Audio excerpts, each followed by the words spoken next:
우리 한국 속담에 공든 탑이 무너지랴라고 하는 속담이 있습니다. 사람이 열과 성을 다하면 그것에 대한 결과가 헛되지 않을 것이다 라고 하는 우리의 바람과 기대가 담긴 속담이라고 할 수가 있겠습니다. 열과 성을 다하는 것에 우리나라 사람만큼 잘하는 민족도 드뭅니다.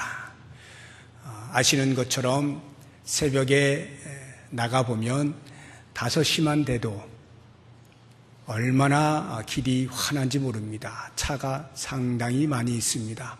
6시만 되면 밀리기 시작합니다. 외국에서는 좀처럼 찾아볼 수 없는 현상입니다. 차라고 하는 것을 찾아보기 힘든 그 시간에 우리나라는 막히는 것을 걱정해야 할 그 정도로 우리의 삶에 대해서 생존을 위해서 치열하게 열심을 다해서 사는 것이 우리 민족입니다.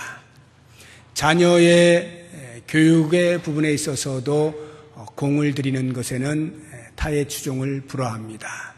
자녀가 잘 되는 것을 위해서 부모는 어떠한 희생을 감수하고서라도 정성을 다해서 공을 들이는 것이 보통 우리 한국의 부모들입니다. 이러한 열심은 때로는 안 좋은 것에서도 나타납니다. 사기를 친다거나 도둑질을 한다거나 하는데도 열심이 좀 있는 편이에요. 그래서 혹시 이 자리에 앉으신 분들 가운데 당하신 분이 계실는지 모르겠는데 보이스 피싱이라고 하는 이러한 사기가 좀처럼 수그러들 줄을 모릅니다. 계속해서 신종, 새로운 방식으로 보이스 피싱을 통해서 많은 사람들이 금융 사기를 당하고 있는데요. 그러한 사기를 치는 일에 있어서도 열심히 극심해서 우리나라에서 안 되니까 해외까지 나가서 서버를 두고 그렇게 사기를 치는 일들이 있습니다. 어찌되었거나 우리 민족이 열심 부분에서 둘째가라면 서러워할 것이 틀림이 없습니다. 그런데 이렇게 공든 탑이 무너지랴라고 하는 속담처럼 우리가 수고하고 애를 쓰면 반드시 그 결과가 있는 것이라면 얼마나 좋겠습니까? 때로는 아무리 우리가 열심을 내어도 예상치 못한 부분에서 그 열심의 결과를 받아들이지 못하는 경우들도 있습니다. 사업을 하는 사람들이라면 아마 금방 이해를 하시고 공감을 하실 것입니다.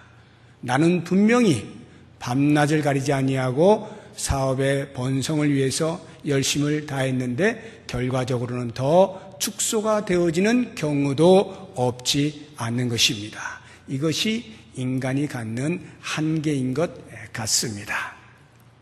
때로는 사람이 세워놓은 공든 탑을 하나님께서 무너뜨리시는 경우도 없지 않습니다. 성경의 그 좋은 예가 창세기 11장에 나오죠. 바벨탑 사건입니다. 하늘에까지 탑을 쌓아보자라고 하는 열정을 가지고 모인 신할 땅의 사람들이 벽돌을 굽는데요. 견고하게 굽자라고 3절에 보면 나와요. 그 말의 의미는 얼마만큼 정성을 다해서 열정적으로 탑을 쌓아 올렸는지를 단면적으로 보여주고 있는 말씀입니다. 오죽 열심히 하면 우리 하나님께서 그것을 보시려고 땅으로 내려오셨겠어요. 가만히 놔뒀다가는 진짜 탑 꼭대기를 하늘에다가 붙일 것만 같으시니까 하나님께서 내려오셔서 언어를 혼잡하게 하심으로 그들을 흩으셨습니다. 사람의 의지가 무엇이든 할 수 있다라고 할 때 하나님께서 손을 대시면 그렇게 하지 못한다는 것을 배우게 하시기 위함입니다. 하나님께서 무너뜨리시면 어느 누구도 그것에 대하여 피할 길이 없는 것을 우리는 잘 알고 있습니다. 그런데 오늘 본문의 말씀은 이렇게 공들인 탑에 대해서 다른 각도로 우리에게 요청을 하고 있는데요. 그게 무엇인가 하면 공들인 탑을 무너뜨리라는 거예요. 스스로 무너뜨리라는 것입니다. 그래서 오늘 말씀의 제목이 공들인 탑을 무너뜨려라 이렇게 되어 있죠. 하나님이 무너뜨리시는 것도 아니고 환경적으로 어쩔 수 없이 무너지는 것도 아니고 내 열심을 스스로 무너뜨려라. 이것이 본문이 우리에게 요청하고 있는 말씀입니다. 이미 말씀을 드린 것처럼 로마서 8장까지에는 칭의와 관련되어져서 교리적인 설명이 있고요. 12장부터 그 이후로는 성화에 관련되어진 교훈들이 나오는데 그 사이에 위치하고 있는 9장, 10장, 11장은 독특하게 이스라엘 민족과 구원과의 관계에 대하여서 설명을 해놓고 있습니다. 이미 우리가 9장을 거의 다 보아왔는데요.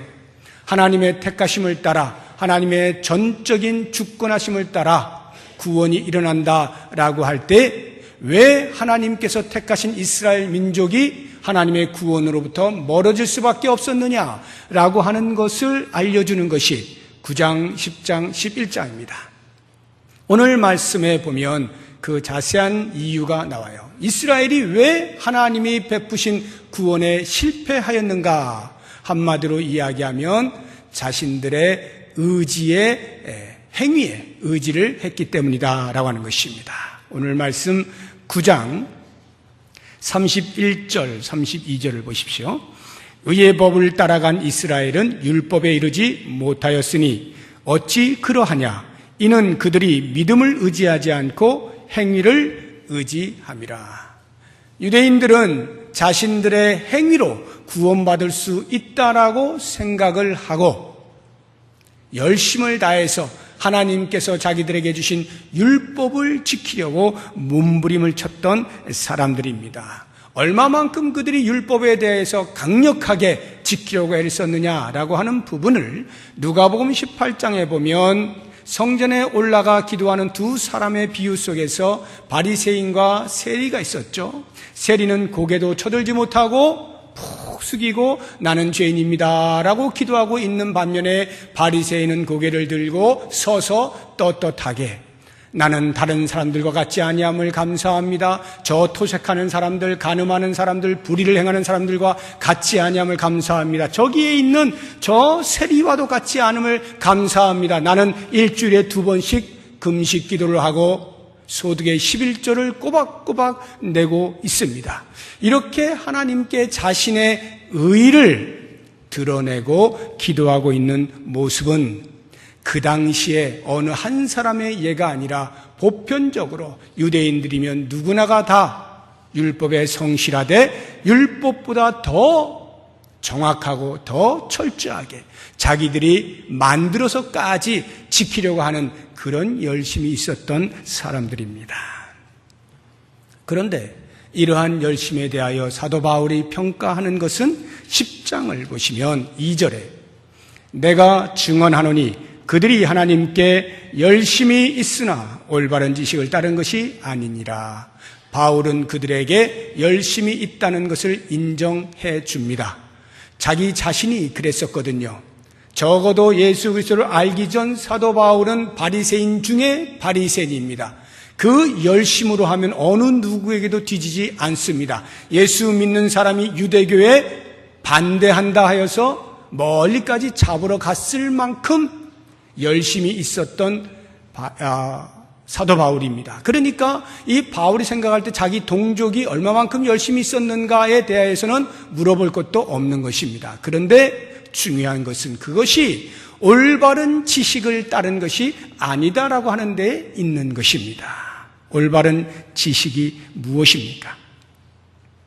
하나님께서 말씀을 통하여 제시해 놓으신 구원의 방법, 그 지식을 따르지 않았다라고 하는 것입니다. 하나님께서는 오직 믿음으로 말미암아 의를 얻는 것에 대하여서 구원의 길을 열어 놓으셨는데 유대인들은 그것에 대해서 관심이 없고 자기들의 의, 율법을 지키는 의, 이것에 의지하다 보니까 결국은 하나님의 구원으로부터 실패할 수밖에 없게 된 것입니다. 이 땅의 종교가 모두 그렇습니다. 단 하나도 예외 없이 이 땅의 종교는 전부 자기 의로 구원을 얻는 도식을 가지고 있습니다. 자기 의로. 왜 그럴까요? 그것은 인간편으로 볼 때 좋게 해석을 하자고 하면 지극히 상식적이라는 거죠. 지극히 양심적이라는 거예요. 인과의 법칙에 맞는 것이라는 거예요. 누군가 사람이 구원이라고 하는 좋은 결과를 얻기 위해서는 그 결과에 합당한 인간의 의지, 인간의 노력, 인간의 공로라고 하는 원인이 있어야 한다라고 하는 참 상식적이고 양심적인 이러한 발상에 의하여서 사람들은 자기 의를 의지하여 구원을 받고자 하는 것입니다. 이것이 인간이 만들어낸 종교가 갖는 동일한 특성인 것입니다. 그런데 하나님 편에서 보면 어떻습니까? 이러한 모습이 양심적인 것 같은데 하나님은 그렇지 않다고 말씀하십니다. 오히려 그 반대로 어리석을 뿐만 아니라 교만하기까지 하다라고 말씀을 하고 있는 것입니다. 왜 교만입니까? 하나님께서 제시해 놓으신 방법을 무시하고 그것이 인간의 상식과 인간의 양심과 자기들의 경험과 지식에 맞지 않으니까 하나님이 제시한 것은 우리와 잘 맞지 않으니 잠시 내려놓겠습니다 하고는 자기들이 만들어 놓은 구원의 도식을 따라서 자기 의의를 가지고 열심을 다하여 구원을 얻으려 하니 하나님을 무시하는 처사, 교만이 아니고 무엇이겠습니까? 이것이 바로 이스라엘 민족들이 구원에서 멀어지게 된 이유인 겁니다. 하나님께서 제시하신 구원의 방법이 뭡니까? 예수 그리스도시죠. 예수 그리스도를 믿는 믿음으로만 구원이 일어난다라고 제시하고 있지 않습니까? 자, 이 말씀에 대해서 한번 성경의 말씀을 우리가 찾아볼 텐데 로마서 10장 6절에서 8절까지의 말씀을 보시게 되면 좀 난해한 구절이 나옵니다. 제가 읽어보겠습니다. 믿음으로 말미암는 의인은 이같이 말하되 내 마음에 누가 하늘에 올라가겠느냐 하지 말라 하니 올라가겠느냐 함은 그리스도를 모셔내리려는 것이요 혹은 누가 무저갱에 내려가겠느냐 하지 말라 하니 내려가겠느냐 함은 그리스도를 죽은 자 가운데서 모셔올리려는 것이라. 그러면 무엇을 말하느냐? 말씀이 내게 가까워 내 입에 있으며 내 마음에 있다 하였으니 곧 우리가 전파하는 믿음의 말씀이라. 이 말씀을 많이 보셨을 거예요. 또 많이 들으셨을 거예요. 그런데 100번을 읽어도 사실은 잘 이해가 되지 않을 만큼 난해한 구절입니다. 이것이 왜 난해한가 하면 이 말씀만 보니까 그래요. 근데 사실은 이것이 사도 바울이 한 말이 아닙니다. 사도 바울이 그 옛날 모세가 했던 말을 인용한 거예요. 근데 모세가 한 말을 들어보면, 그러니까 원래의 말을 들어보면 그다지 어렵지 않게 이해를 할 수가 있어요. 그래서 모세의 원래 음성을 우리가 한번 찾아보도록 하겠습니다. 신명기 30장 11절에서 14절까지인데요. 같이 읽으시면서 내용을 보시면 그다지 어렵지 않게 이해를 하실 수 있을 겁니다. 같이 읽어봅니다. 내가 오늘 내게 명령한 이 명령은 내게 어려운 것도 아니요 먼 것도 아니라 하늘에 있는 것이 아니니 내가 이르기를 누가 우리를 위하여 하늘에 올라가 그의 명령을 우리에게로 가지고 와서 우리에게 들려 행하게 하랴 할 것이 아니요 이것이 바다 밖에 있는 것이 아니니 내가 이르기를 누가 우리를 위하여 바다를 건너가서 그의 명령을 우리에게로 가지고 와서 우리에게 들려 행하게 하랴 할 것도 아니라 오직 그 말씀이 내게 매우 가까워서 내 입에 있으며 내 마음에 있은즉 내가 이를 행할 수 있느니라. 이해가 되시나요? 모세가 이스라엘 백성들에게 하나님으로부터 받은 율법을 전달하면서 자, 이제 내가 율법을 전달한다. 이 율법은 이제 너희들의 입에 있고 너희들의 마음에 있다. 멀리 있는 것이 아니니 괜히 율법이 어디 있느냐 헤매지 말아라. 얼마든지 너희들이 맘만 먹으면 지킬 수 있는 것이다 라고 하는 거예요. 괜히 율법이 어디 있느냐 하고 하늘로 쫓아 올라가가지고 막 찾으려고 하지 말아라. 저 땅 밑으로 내려가가지고 율법이 어디 있을까 찾지 말아라. 괜히 그런 식으로 율법을 저는 못 지키겠어요, 이러지 말아라. 이제 너희들의 눈앞에 있다. 너희들의 귀에 들려졌다. 너희들의 손에 붙잡혀져 있으니 이 말씀이 가까우니까 그대로 지켜 행하라. 이 말씀을 한 거예요. 그런데 사도 바울이 이 모세의 말을 인용을 할 때는 그리스도를 믿는 믿음에 관련해서 해석을 하여서 재인용을 한 것입니다. 그래서 약간 로마서 10장 6절에서 8절까지 내용이 좀 다르죠? 뉘앙스는 비슷한데 용어들이 다르지 않습니까? 그리스도를 믿는 믿음과 관련해서 바꾸어낸 거예요. 어떤 말이냐 하면 예수 그리스도를 믿음으로 말미암아 구원 얻는다. 이신칭의라고 하는 것 내가 너희들에게 전달한 복음이다.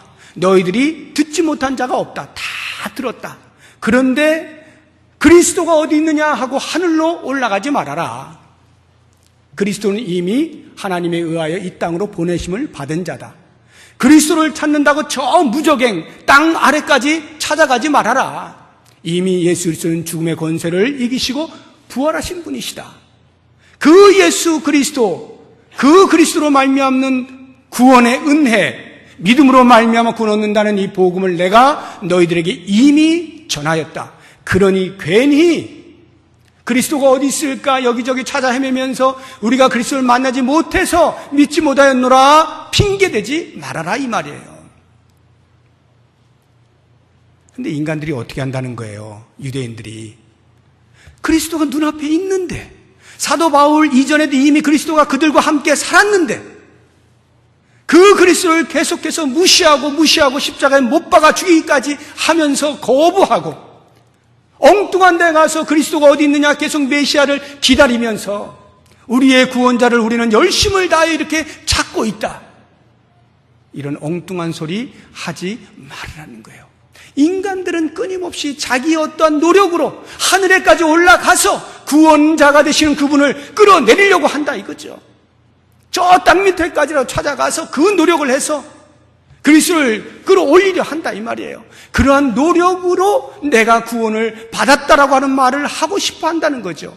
근데 사도 바울은 말하는 거예요. 그러지 말아라. 이미 그리스도가 여기 계시고 그리스도의 복음이 너희에게 들려졌고 믿음의 말씀이 나를 통해서 이미 선포가 되었다. 이 말씀을 하고 있는 것이죠.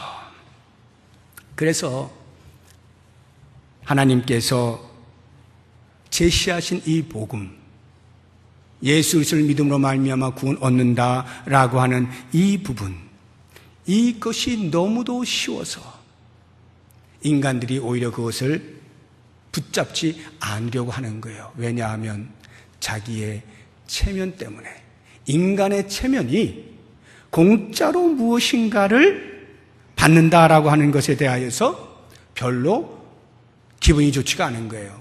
그래서 그런 말들도 있잖아요. 공짜 좋아하면 대머리 된다. 이런 말은 공짜 좋아하지 말라는 거죠. 마땅히 자기가 지불할 것을 지불하고 얻으라는 말 아닙니까? 이게 양심적이고 상식적이라는 거예요. 그런데 구원이라고 하는 걸 생각해 보니까 하나님께서 예수 그리스도를 믿기만 하면 구원을 주신다고 하니까 그게 구원이라고 하는 그 엄청난 것을 받는 일에 있어서 예수 그리스도를 믿는 그 행위는 너무나 보잘것이 없는 거예요. 인간이 하는 것이 없는 것처럼 보이는 거예요. 그러니까 그것을 거부하는 것입니다. 아니 그런 것 말고 내가 뭔가 열심히 해서 내가 뭔가 하늘로 쫓아 올라가서 땅 밑으로 내려가서 그래서 구원을 얻을 수 있는 그런 것을 제시해 주시면 내 체면이 서지 않습니까? 인간의 체면, 내가 공들여 놓은 그 탑 무너뜨릴 수 없다라고 하는 말이죠. 근데 여러분 생각해 보세요. 하나님께서 예수 그리스도를 믿기만 하면 구원 얻는다라는 말씀을 하실 때 인간 편에서는 그것만큼 쉽고 단순한 게 없어요. 정말 쉽죠. 뭐 별로 하는 게 없어요. 그런데요, 하나님 편에서는 어떻습니까? 인간이 그렇게 되기까지 하나님으로서는 결코 해서는 안 되는, 결코 할 수도 없는 최고의 어려운 선택을 하신 거 아니에요? 당신의 독생자 예수 그리스도 신이신 그분을 인간 땅으로 보내시고 그것도 죄악으로 관영한 이 땅에 죄 있는 인간의 몸을 입고 오게 하시고 십자가에 못 박아 죽게 하시는 참으로 선택하기 어려운 최고의 어려운 선택을 하나님이 하심으로 그것 때문에 우리 인간편에서 볼 때는 아무것도 하는 것 없이 그냥 받는 것만 같은 아주 단순한 구원의 방법이 되었다라고 하는 것을 기억을 해야 하는 겁니다. 그러므로 우리 인간들이 할 일은 다른 것 없어요. 그저 주의 이름을 부르기만 하면 되는 겁니다. 오늘 본문 13절 보세요. 누구든지 주의 이름을 부르는 자는 구원을 받으리라. 예수 그리스도의 이름을 부르면 구원을 받습니다. 9절과 10절을 보세요. 내가 만일 내 입으로 예수를 주로 시인하며 또 하나님께서 그를 죽은 자 가운데 살리신 것을 내 마음에 믿으면 구원을 받으리라. 사람이 마음으로 믿어 의에 이르고 입으로 시인하여 구원에 이르느니라. 마음으로 믿고 입으로 시인하는 이 단순함만 하면 되는 것입니다. 너무나 쉬운 거죠. 하나님께서 제시하신 인간의 구원의 방식이 이토록 쉬운 것은 하나님께서 다 해놓으셨기 때문이에요. 다만 우리가 주의해야 할 것이 있습니다. 마음으로 믿는다는 말과 입으로 시인한다는 말이 무엇인가라고 하는 것은 알 필요가 있습니다. 마음으로 믿는다라고 하는 말은 마음이 아닌 우리의 껍데기, 형식적으로도 얼마든지 믿을 수 있다 이런 말이에요. 교회를 나오는 것 믿는 행위입니다. 세례를 받는 것 믿는 행위입니다. 교회 이것저것 봉사하는 것 믿는 행위입니다. 우리 인간들은 그 사람의 마음을 헤아릴 수가 없기 때문에 이렇게 외형적으로 드러나고 있는 종교적인 행위에 대하여 우리는 그 사람을 가리켜 성도라고 말해야 합니다. 그런데 그것이 하나님께는 안 통한다 이 말이에요. 만약에 마음은 아닌데 껍데기로 그렇게 했다라면 그것이 마지막 날 하나님 앞에 섰을 때는 결코 통하지가 않아요. 왜냐? 하나님은 중심을 보시는 능력을 가지신 분이기 때문에 그렇습니다. 그리고 우리 하나님은 외모를 보지 아니하시고 중심을 보시는 분이기 때문에 그래요. 우리 한번 말씀을 찾아보죠. 사무엘상 16장 7절 말씀 같이 읽어봅니다.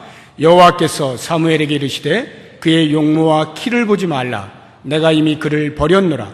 내가 보는 것은 사람과 같지 아니하니 사람은 외모를 보거니와 나 여호와는 중심을 보느니라 하시더라.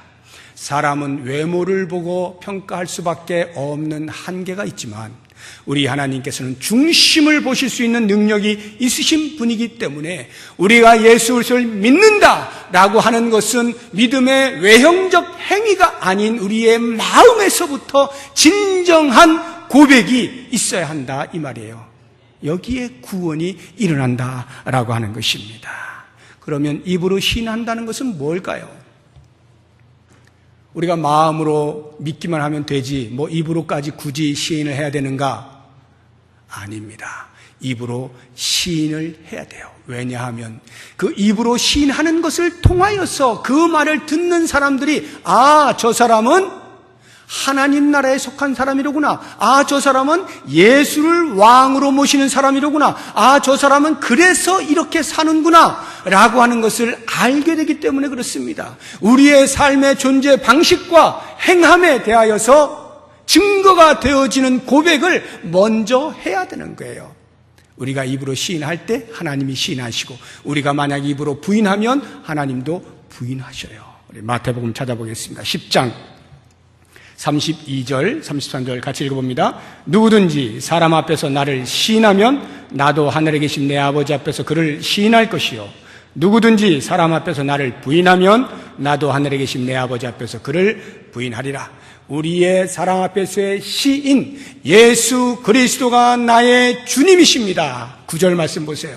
내가 만일 내 입으로 예수를 주로 시인하며 예수를 주로 시인하는 일이 있을 때 하나님께서 우리를 그래 너는 내 아들이야 하고 시인을 해주시겠다는 거예요. 주로 시인한다는 것, 예수님을 주인으로 섬긴다는 거 아니에요? 예수님이 나의 구세주일 뿐만 아니라 내 인생의 주인이십니다. 나는 이제 예수님만을 왕으로 모시는 사람입니다 라고 하는 것을 우리의 입으로 마음에 있는 것을 확신에 차게 선포해야 한다라고 하는 것입니다. 자, 그렇다고 한다면 왜 하나님께서 제시하신 구원의 방식은 오직 예수님인가? 라고 하는 부분을 마지막으로 생각해 봅니다. 왜 예수님인가? 4절 말씀을 보십시오. 그리스도는 모든 믿는 자에게 의를 이루기 위하여 율법의 마침이 되시니라. 율법의 마침, 이것은 율법을 완성하셨다, 율법을 충족시키셨다, 이런 의미입니다. 예수 그리스도만이 율법을 완성시키시는 분. 그렇다고 하면 우리 모든 인간은 어느 누구도 율법을 온전하게 완성시킬 수가 없어요. 율법의 핵심이 뭡니까? 하나님께서 제시해 놓으신 그 의의 길, 의의 방법, 그것에 대하여 순종하면 축복을 받고 불순종하면 저주를 받는 것 아니겠어요? 그런데 어느 인간도 그 율법의 요구에 대하여서 온전하게 순종할 수가 없다 이 말이에요. 예수 그리스도를 제외하고는. 바로 이 이유 때문에 오직 예수다라고 하는 것입니다. 율법의 행위로서 우리 인간이 구원받을 수도 있음을 위하여 하나님께서 구약시대에 주신 구원의 방편이 아니에요. 그것을 우리가 분명히 알아야 돼요. 어떤 사람들은 이렇게 착각을 합니다. 하나님께서 구원의 방편으로 율법을 주셨는데 그 율법을 이뤄낼 능력이 우리 인간에게 없으니까 하나님께서 다시 그 율법을 완성시키실 예수 그리스도를 보내셨다라고 보시는 분들이 있는데 그건 틀린 거예요. 하나님은 처음부터 율법에 구원이 있게 하지 않으셨어요. 한번 보죠. 갈라디아서 2장 16절입니다. 같이 읽어봅니다. 사람이 의롭게 되는 것은 율법의 행위로 말미암음이 아니요 오직 예수 그리스도를 믿음으로 말미암는 줄 알므로 우리도 그리스도 예수를 믿나니 이는 우리가 율법의 행위로서가 아니고 그리스도를 믿음으로써 의롭다함을 얻으려 함이라.